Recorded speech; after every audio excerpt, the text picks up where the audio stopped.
একটা চুপচাপ গাঁও, এক পাশে বাংলাদেশ, অন্য পাশে ভারত, মাঝখানে বিভেদ তুলেছে কাঁটাতারের বেড়া। চোখ কি আর কাঁটাতারের বেড়া মানে? যেদিকেই তাকাই শুধু চোখে পড়ে মাথা উঁচু করে দাঁড়িয়ে আছে সবুজ সবুজ পাহাড়। মনে হয় হাতছানি দিয়ে কেউ ডাকছে, এসো কাছে, জোড়াও তোমার প্রাণ। নেত্রকোনা জেলার কলমাকান্দা উপজেলার সীমান্তবর্তী অঞ্চলগুলোর মধ্যে শহরে পর্যটকদের আলাদা করে নজর কেড়েছে এই পাঁচগাঁও। আহামরি পাহাড়ি টেল পাওয়া যাবে না, তবে চোখ জোড়াবে নৈসর্গিক সৌন্দর্যে, মুগ্ধ করবে প্রকৃতি।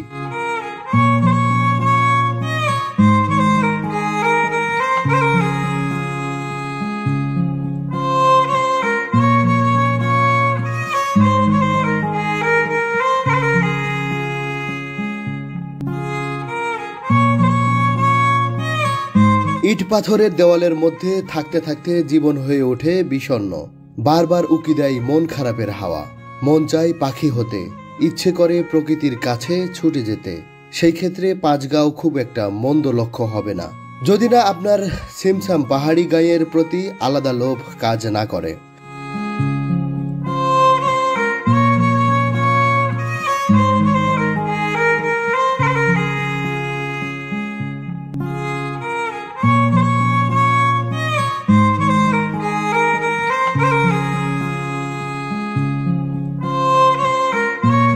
সীমান্ত পাহাড়ের বিপরীতে বিস্তীর্ণ মাঠ, মাঝখানে ছোট ছোট ঘরবাড়ি। মানুষের আনাগোনাও খুব একটা নেই। রং তুলিতে আঁকা ছবির মতো যেন দাঁড়িয়ে আছে পুরো অঞ্চলটা।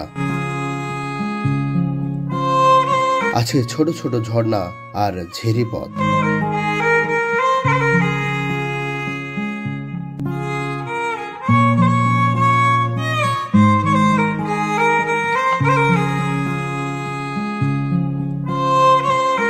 এখানে পাহাড়ে উঠতে খুব একটা মন টানবে না, তবে সে সুযোগ আছে।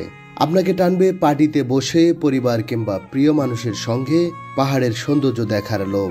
ছায়ায় বসে ঘন্টার পর ঘন্টা কাটিয়ে দিতে ইচ্ছে করবে পাহাড়ের কাছে। বিকেলের রোদ ম্লান হতে শুরু করলে পাহাড় যেন কথা বলতে শুরু করে। ধুলাহীন বিশুদ্ধ বাতাস চোখকে আরাম দেবে। যেদিকেই তাকাবেন দেখবেন সবুজের কলতান। গানের বাতিক থাকলে মন আপনা আপনি গাইতে শুরু করবে। এমনকি বিরান ভূমিতে গরুগুলো ঘাস খাচ্ছে, সেটাও চোখে আটকাবে।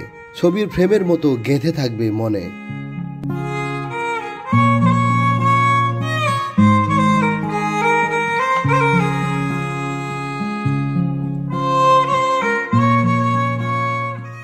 বন্ধুরা, আপনারা কিভাবে আসবেন, কোথায় থাকবেন, কোথায় খাবেন, কত টাকা খরচ পড়বে, এই সব তথ্য জানার জন্য সম্পূর্ণ ভিডিওটি দেখতে পারেন সফরসঙ্গী ইউটিউব চ্যানেলে। কমেন্ট বক্সে লিংক দেওয়া আছে।